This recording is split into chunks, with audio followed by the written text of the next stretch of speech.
Hey everybody, Scott Horton here. Ever think maybe your group should hire me to give a speech? Well, maybe you should. I've got a few good ones to choose from, including how to end the war on terror, the case against war with Iran, central banking in war, Uncle Sam and the Arab Spring, the ongoing war on civil liberties, and of course, why everything in the world is Woodrow Wilson's fault. But I'm happy to talk about just about anything else you've ever heard me cover on the show as well. So check out youtube.com/Scott Horton Show for some examples, and email scott@scotthorton.org for more details. See you there.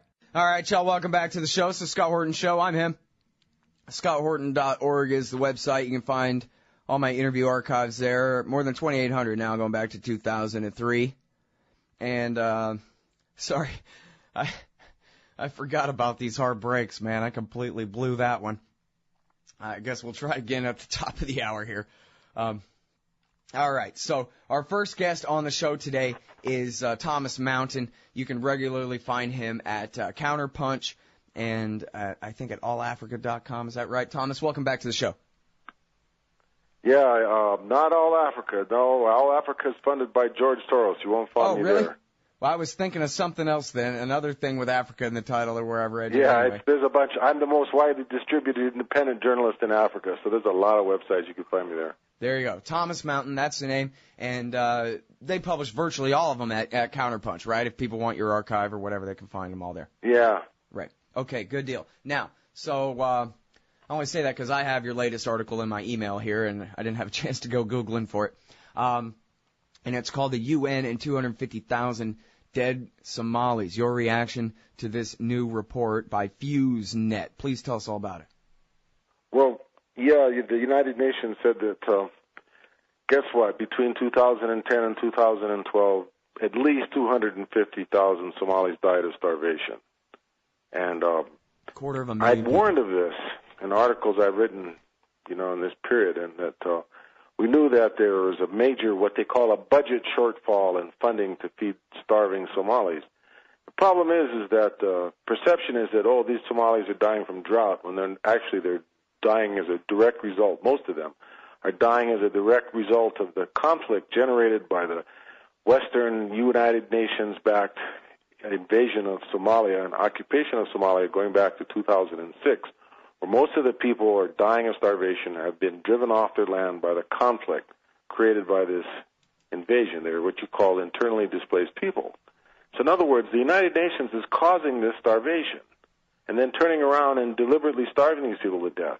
I mean, the budget at one point was announced was like 10 cents a day to feed 1 million starving Somalis. Wait a second, and that's just, just a fraction of the Somalis that are in need of food aid. Somalis are still starving now. But the point is that the United Nations created the crisis and then turns around and then does not feed the people. They say, we don't have any money. But the reality is they're spending $1 billion a year funding 25,000 UN peacekeepers in Somalia. And then they say we've only got $35 million to feed the Somali refugees for the year. Yeah. So this is all very predictable. Well, the UN, the UN, the New York Times, Freudian slip there, I guess. The New York Times said, the Al-Shabaab rebels who exist for some reason that we've never heard, they're in the way, and they prevent the UN from distributing the food aid to the poor people who need it. Well, the reality is most of the aid is just plain stolen. I mean, the Somali government is a pack of thieves. They're in it to get as much as they can, as fast as they can, and that's been their history. Whether they have a different face in a high place, but whether it was the one-time Al-Shabaab most wanted terrorist Sheikh Sharif, who was then transformed overnight into the democratically elected president of Somalia, who handpicked the Somali parliament that went on to vote and elected the new Somali president. No one elected the Somali parliament. Elected the Somali president, who's now the democratically elected president of Somalia, appearing on international TV in a Somali aid conference. You can almost see him licking his lips and thinking, boy, how many more $100 million or $1 billion is there going to be in aid that we can rip off? So, the thing is, this whole crisis was created because the West, particularly the United States, could not stand the fact that the Union of Islamic Courts, which is basically headed by Sheikh Always, who has been on the U.S. Most Wanted list because he's a fervent Somali nationalist, brought peace to Mogadishu in 2006. And the ports were open, and there was peace, and there was hope to reestablish a new united Somalia. The United States sent the Ethiopians in. They created 500,000 or more refugees until they were driven out. Then the UN sent in their proxies, the Ugandans, and now there are 5 divisions. The division is 5,000 men. There are over 3 divisions of Ugandan troops in Somalia. There's a division of Burundians. There's thousands of troops from Sierra Leone and other countries across West Africa. And now you've got well over a division of Kenya's best army units in southern Somalia occupying Kismayo. And it's all a big counterinsurgency that started in 2006 when the United States sent in the troops. Okay, so this created all this refugee crisis, all this internally displaced people. Then on top of that, they had the worst drought in 60 years, and only $35 or $40 million budgeted to feed all these people, and they can spend $1 billion a year on their military. So, it's the UN created all this, and now they're crying crocodile tears saying, oh, yeah, 250,000 Somalis died in 2 years. That's 10,000 people dying of starvation a month. That's over 350 people a day dying of starvation. And, how could this happen? Well, you don't have to look very far to find the usual suspects. We're talking about one Anthony Tony Lake, former national security advisor to Bill Clinton, who is the second most powerful man in the world, as the national security advisor during the Rwandan genocide in 1994, and later admitted that he regretted not doing anything while knowing full well exactly what the mass murder that was going on. He was running the Black Hawk Down operation, too. I remember Bill Clinton blaming him. He's got a long history of really nasty things in Somalia. This man is personally responsible for ordering the Black Hawk unit to go in and attack a gathering of Somali elders previous to the incident in the movie, and this is never mentioned. The reason the Somali population was up in arms against the Americans was because there'd been a major peace conference held in Mogadishu where senior representatives, the sheikhs from all the clans in the country gathered, over 200 of them. They gathered to see if they could reunite Somalia, and the Americans came in and massacred, killed almost all of them, attacked them, Black Hawk Down attacked them. Okay, so this is ordered by Anthony Lake. Anthony Lake sat back and watched the Rwandan genocide, admitted he knew all about it, and regretted not doing anything about it. This is the Anthony Lake that personally oversaw the Ethiopian invasion of Eritrea in 2000, that from 1998 to 2000 it saw 123,000 dead Ethiopians, 150,000 dead people, and maybe 1.5 million refugees. Anthony Lake's got this really genocidal criminal record when it comes to Africa. So now, where's Anthony Lake now? He's the head of UNICEF, the largest NGO aid organization, UN aid organization on the ground in Somalia. Most of the people that died were women and children. And UNICEF is the largest aid organization in the world in charge of feeding women and children in time of crisis. Anthony Lake's the head of it, and we find out that 250,000 people died from starvation. And this is under Anthony Lake's watch. So why should we be surprised, right? Anthony Lake was Barack Obama's senior policy advisor prior to the election, leading up to Barack Obama's election, and his payoff was to be given the head of UNICEF. Okay, so I've written in the past that every competent investigation carried out in the head of a major aid organization has turned up an intelligence background in these aid agencies. They're not innocent, want-to-help people agencies. These are run by hardcore killers that headed up aid agencies. Anthony Lake's history goes way back. After Anthony Lake left the White House under Bill Clinton, Bill Clinton promised him to put him in the head of the CIA. So Clinton nominated him at the end of his term, Anthony Lake, to head the CIA. And lo and behold, all this corruption charges come out, and Anthony Lake withdraws his nomination. So he had derailed from being head of CIA. Mm-hmm. Then after the election, Anthony Lake's looking around. Guess what kind of job he picks up? He becomes a registered foreign agent for the Ethiopian regime of Meles Zenawi. Anthony Lake was an employee of this bull killer, Meles Zenawi, after he left the Clinton administration. How do we know? Because Anthony Lake admitted it as such in a letter to the editor of the Boston Globe magazine way back over 10 years ago. Okay, so he went to work actually on the payroll of this notorious killer, corrupt and brutal Ethiopian dictator, the late Meles Zenawi. Anthony Lake was getting paid by this guy. Okay, now he's headed up UNICEF. Okay, so the whole history of this guy.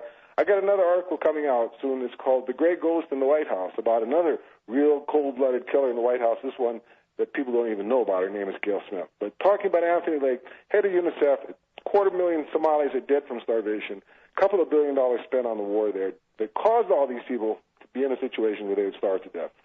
So I remember Anthony Lake up crying crocodile tears on international news when the drought finally was breaking, and all these people. I mean, at one point there were 500 Somalis dying every day. You know, here's the thing and about the world this. Just stood by. Pardon?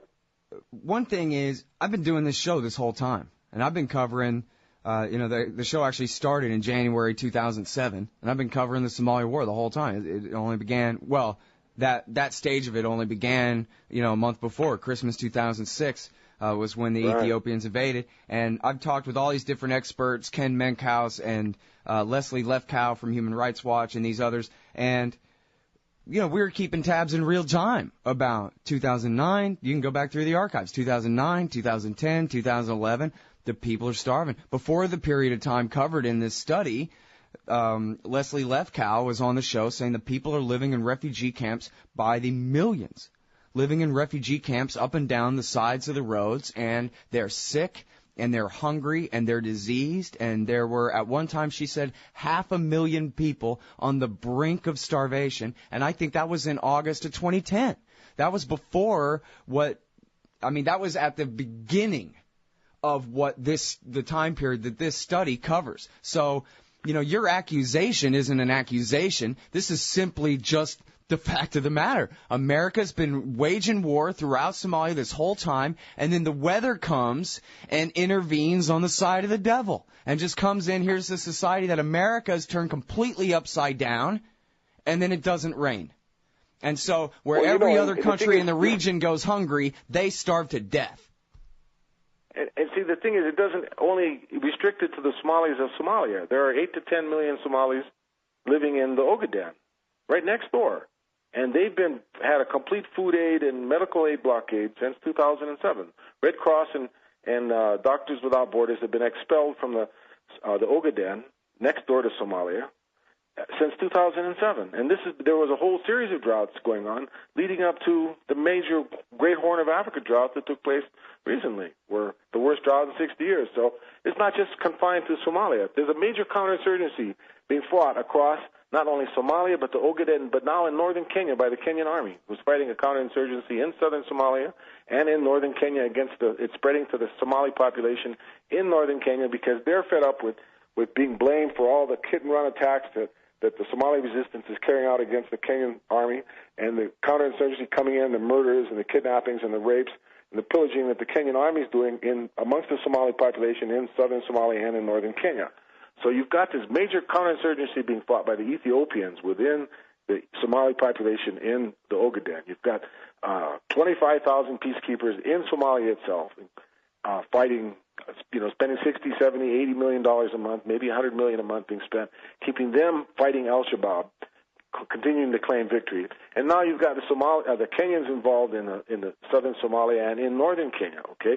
And now you hear about independence movement Kenyans trying to suppress in Mombasa among the Muslim population there. So there's potential for this counterinsurgency to gradually spread across the region and engulf the whole area, which explains why the American government sat back. Barack Obama called up and congratulated the International Criminal Court indictment president of Kenya, Uhuru Kenyatta. And, Kenyatta blatantly stole the election again. Raila Odinga got up and cried on TV. And it was really, heavy manners was put on the whole situation by the Kenyan military because they cannot afford right now to have a big conflict break out in Kenya when the best troops of the Kenyan army involved in the counterinsurgency in southern Somalia. So the Kenyan military basically told Raila Odinga, who basically won this election, if the votes are actually counted correctly, that no, you're not going to take over right now. And the United States said, that's fine. They congratulated Obama personally, who was the first major leader to call up and congratulate Uhuru Kenyatta on his victory. Now, so, the region is getting complex. Uganda is involved, Rwanda is involved in Somalia, Kenya is involved in Somalia, Ethiopia is involved in Somalia, because I haven't even mentioned the fact that there were over 25,000 Ethiopian troops, 5 divisions or maybe 6 divisions of Ethiopian troops that are either in Somalia, in southern Puntland, or on the border of Somalia, that have been actively engaged in fighting the Somali counterinsurgency in Somalia as well.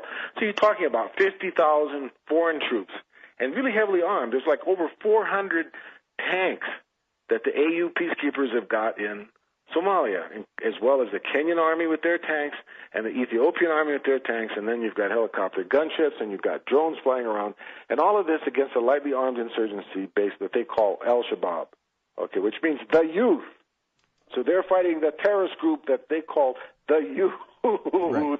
And they think they're going to win, and they keep saying, you know, we need more money, we need this, and we need that, and bombs keep going off in Mogadishu, and they keep talking about how Al-Shabaab's on the run, and then how we need more money, and then how we haven't.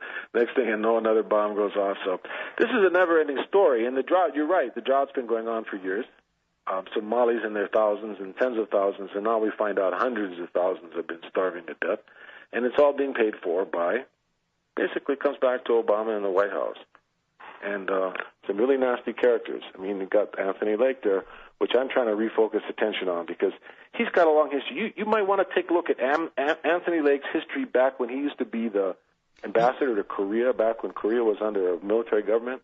Mm-hmm. I mean, you know, I almost wrote an article called "Returning to the Blue House" about how the former first lady of fascist military rule South Korea is now the president of South Korea. Right. Now, wait a minute. You know, this lady was the first lady. Here's one thing I can tell you about Lake, and I don't really have a good recommendation necessarily. Well, I don't know. I got a couple ideas. But anyway, what you need to do is you need to make sure right-wingers see your attack on Lake, because right-wingers hate Lake because they think he's a commie.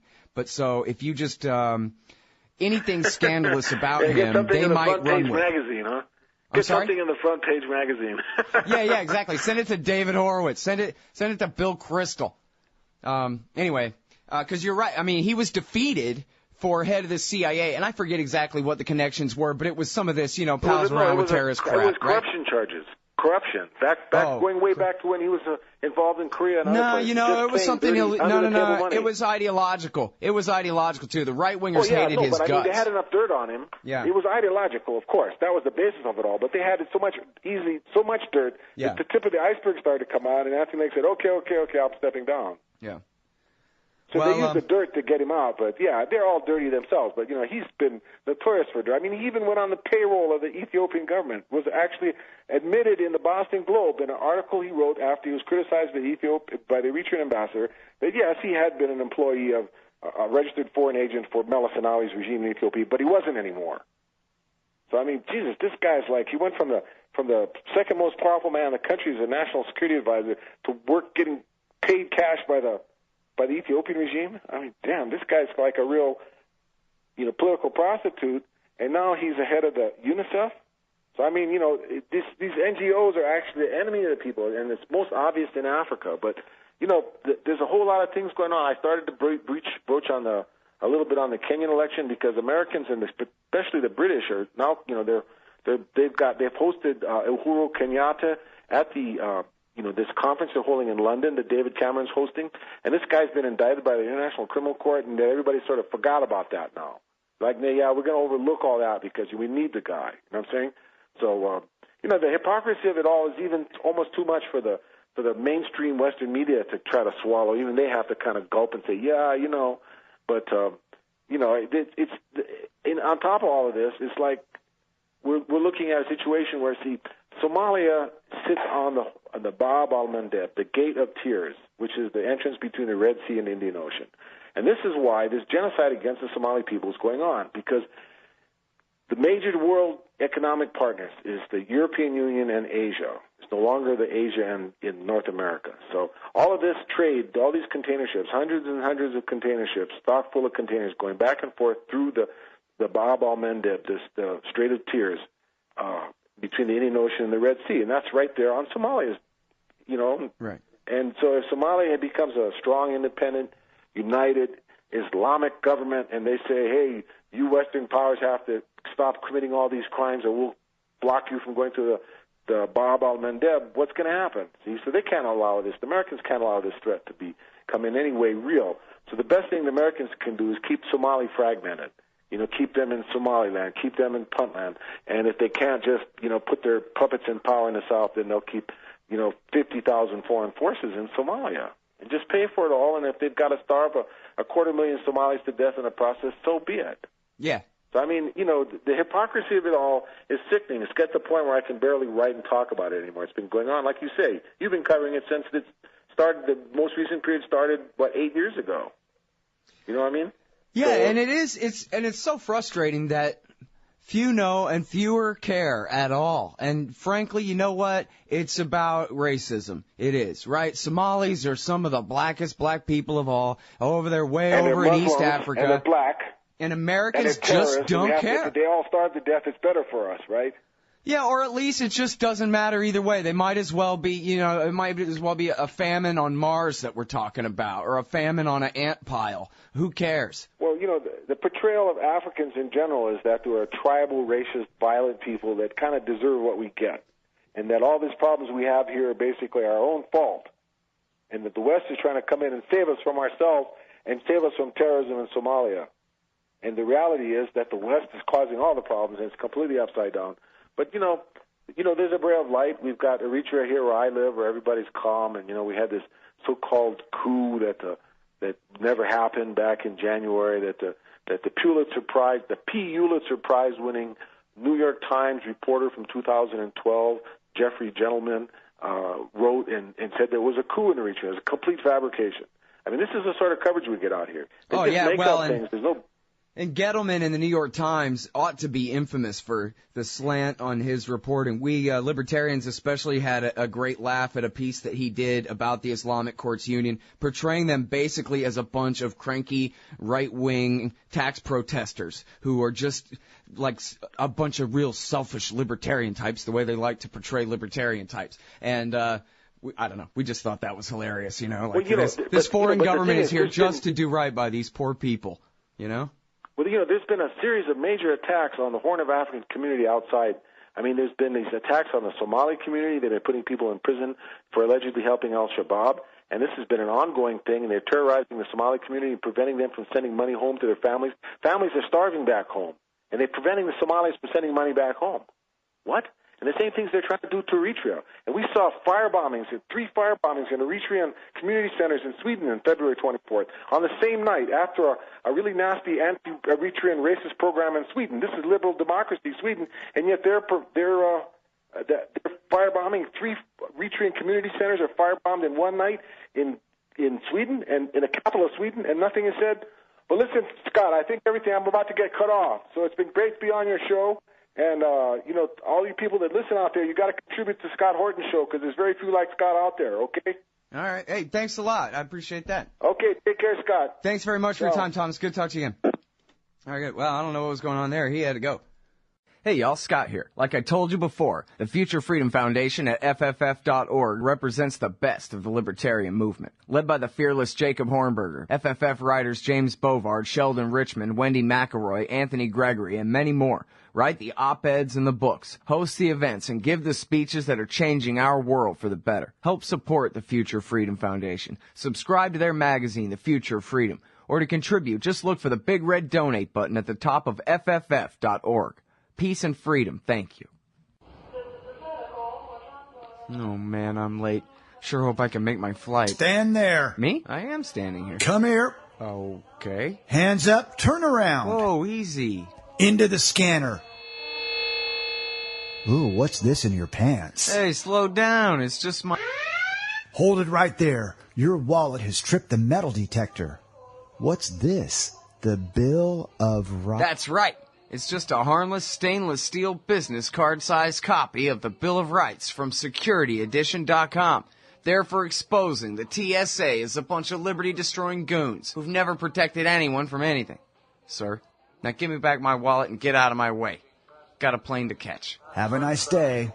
Play a leading role in the security theater with the Bill of Rights Security Edition from SecurityEdition.com.